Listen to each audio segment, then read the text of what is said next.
After he announced Moscow's intention to withdraw from Afghanistan. Fighter aircraft and helicopter gunships shot down by Mujahideen missiles, now retrieved by Soviet army lorries for scrap. Evidence of mounting Mujahideen success against Soviet forces. Soviet security in the air no longer guaranteed. You can never escape the sights and sounds of war in Afghanistan, even though officially there is meant to be a ceasefire. On the ground, enormous Soviet barracks and hardware dominate, here at Kabul airport. In the air, Soviet and Afghan military aircraft pump out flares against the threat of heat-seeking Mujahideen missiles. Each aircraft is escorted by a decoy protective screen of up to 8 helicopters firing more flares. Every plane is ordered to fly a tight downward or upward spiral above the airport to minimize the chance of being hit by the American-made Stingers, now being used with deadly accuracy by the Mujahideen, who is said to be downing at least 1 plane a day.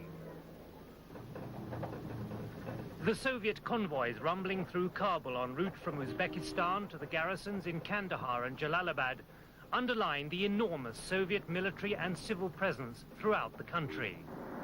It's an involvement proudly and unashamedly referred to by Afghan officials as welcome fraternal support for the 9-year-old communist Afghan revolution. Soviet troops intervened here on Christmas Eve 1979 to ensure the April Revolution of the previous year did not collapse. Today, 7 years on, the enormous Soviet installations like the helicopter and armored base each side of the runway at Kabul airport illustrate President Brezhnev's original determination not just to support a creaking revolution, but also to extend the Kremlin's permanent military presence well south of Soviet borders, right to the edge of Pakistan and Iran. Now it is clear Mr. Gorbachev has forced the Kremlin to accept that Brezhnev's grand and costly plan to make Afghanistan a reliable and acquiescent ally has failed.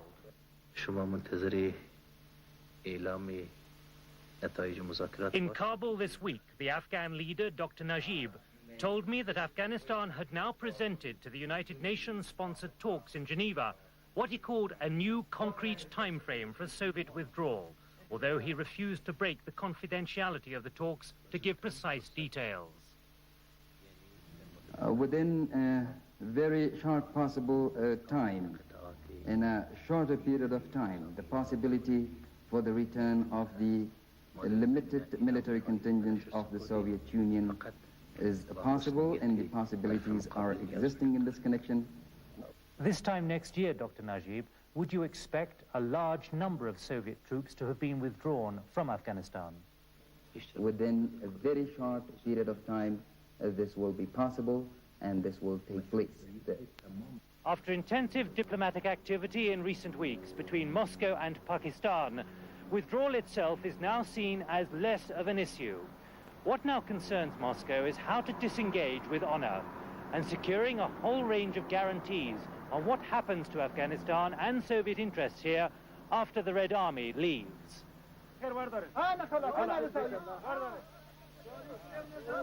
Like the ancient violent sport of buzkashi, where scores of horsemen fight viciously for the carcass of a freshly slaughtered, beheaded goat, the medieval traditions of tribalism still dominate feudal Afghanistan.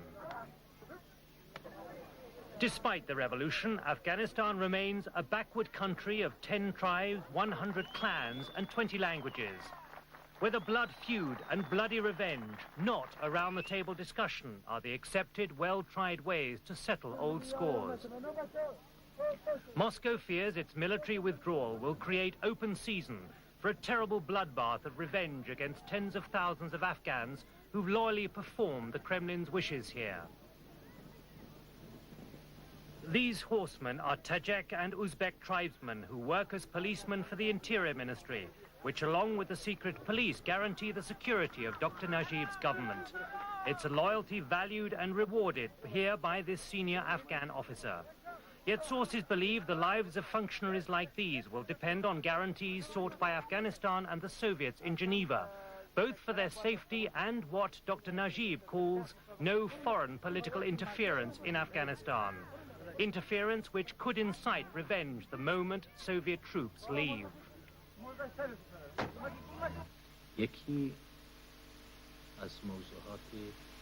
The most important issue of the political solution is the guaranteeing of the non-reoccurrence of interference in the internal affairs of our country from abroad. Have you had the guarantees yet which might make the Geneva process bear fruit in the coming days and weeks? There are optimisms in this connection. We are optimistic. Preventing outside interference in Afghanistan by the West and Pakistan has always been the reason for Moscow's intervention. It suggests that without foreign interference from the heavily guarded headquarters of the Afghan People's Party, the Communist Party, Dr. Najib can guarantee political stability here after Soviet troops go. Yet Afghan and Western sources say such stability is far from guaranteed and that political turmoil threatens. To win over the hearts and minds of this predominantly Islamic country, the Afghan party has laid great store by guaranteeing a future role for Islam in the new draft constitution. The government has made a heavy financial commitment. The state has printed 10,000 new and lavish copies of the Quran. It has built new mosques and renovated the old. It pays the wages of mullahs and subsidizes their food and clothing. But with Mr. Gorbachev threatening an uncompromising struggle against religion in the Soviet Union, many Afghans remain suspicious of party intentions towards Islam. The effect can be seen in party membership. The party's youth organization has made great efforts to prepare young Afghans. Yet the youth enrollment rate is barely 6%, and the total party membership just 160,000 out of a total Afghan population estimated at 6 million. The second threat to political stability is that the party is said to be racked by factional infighting, as even official sources in Moscow admit. A car bomb near the Interior Ministry last month is now believed to be the work of a faction in the party, not the Mujahideen.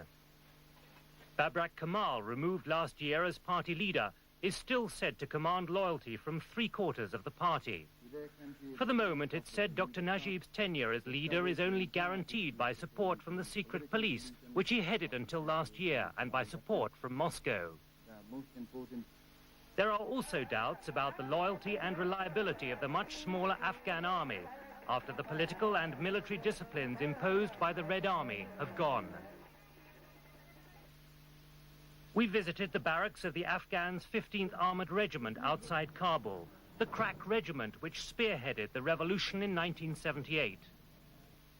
We were told the tanks and equipment had not been used for anti-guerrilla operations since the ceasefire began in January. The commander rejected any suggestion that his regiment would disintegrate without Soviet backing and control. This, however, is a regiment of volunteers, the loyal elite of the Afghan army.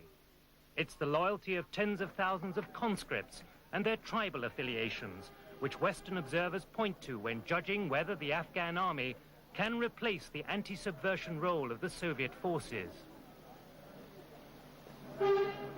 What then is Dr. Najib's response to fears about long-term political stability? Provided the non-interferences takes place and the guarantees are provided for its non-reoccurrence, then stability will be established in the country and will be maintained.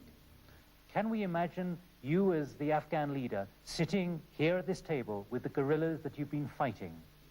Why not? I have already made such an invitation. Do you foresee the conditions in which the party will have to concede its dominant role to get the national unity here that you want? We have already put forward the principles encompassing the compromises that we are intending to do in this connection. Now it's the turn of the other side to put forward their concessions and compromises This is not a one-way traffic. On the party, Dr. Najib gave away little. But in a separate interview, the Deputy Prime Minister Saeed Amin, not a party member, talked of a future coalition which the party might not dominate. If we dominated the future, that is difficult to decide right now. We will see, you see. We can't talk to each other. We can't find, as I mentioned before, we can't find a platform which is acceptable for every partner. However, the few thousand Afghans returning through the mountains from Pakistan and Iran to be given tea, cakes, a reception by government and party officials, an appearance on Afghan television, and an invitation to write an appeal to the United Nations for peace confirm the problems confronting Dr. Najib's National Reconciliation Program, which even Moscow concedes is not going well. The government says 26,000 returning refugees and 10,000 guerrillas mark a success. The opposition say it is less than 1% of Afghans still outside the country, proof of their determination not to be bought off before the Soviet troops leave.